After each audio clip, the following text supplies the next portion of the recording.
आप सुन रहे हैं किसान तक पॉडकास्ट गुड़ की डली। हर सुबह एक मीठी बात। नमस्कार, मैं हूं सनिका और आज की मीठी बात जुड़ी है मध्य प्रदेश से।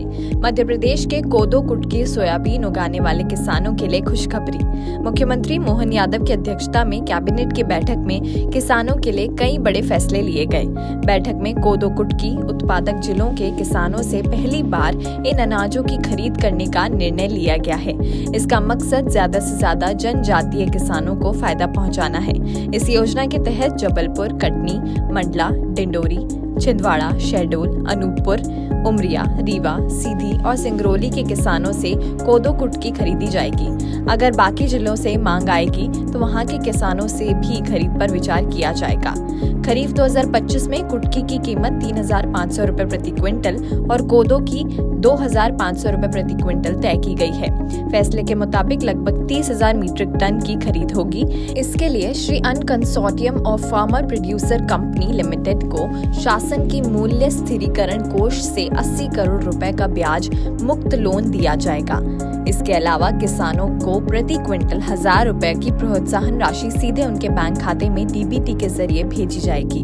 वहीं सोयाबीन किसानों के लिए भी बड़ी खबर है। खरीफ साल 2025 में उनके लिए भावांतर योजना लागू की जाएगी, जिसे कैबिनेट ने मंजूरी दे दी।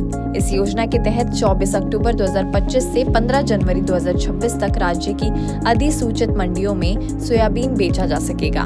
मंडियों में 14 दिनों के बिक्री मूल्य के आधार पर सोयाबीन का मॉडल रेट तय किया जाएगा, जबकि सोयाबीन का न्यूनतम समर्थन मूल्य 5,328 रुपए है।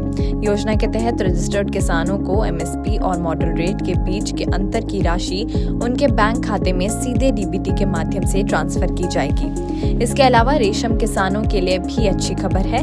राज्य सरकार ने रेशम समृद्धि योजना को मंजूरी दी है, जो भारत सरकार की सिल्क समग्र 2 योजना के साथ 25% राज्य हिस्से के तहत लागू होगी। इस योजना में रेशम उत्पादन से जुड़ी तेज गतिविधियों में किसानों को आर्थिक मदद मिलेगी।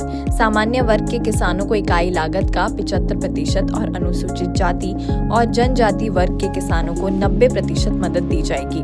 नई योजना में हर इकाई की कुल लागत 5 लाख रुपए होगी। सामान्य वर्ग के किसानों को केंद्रांश 2.5 लाख, राज्यांश 1.25 लाख और खुद का अंश 1.25 लाख रुपए मिलेगा। अनुसूचित जाति और जनजाति वर्ग के किसानों को केंद्रांश 3.25 लाख, राज्यांश 1.25 लाख और खुद का अंश 50,000 रुपए मिलेगा। इससे रेशम किसानों को लगातार रोजगार मिलेगा और उनकी आय बढ़ेगी। ऐसी और राहत भरी खबरों के लिए सुनते रहिए हमारे खास पॉडकास्ट गुड़ की डली।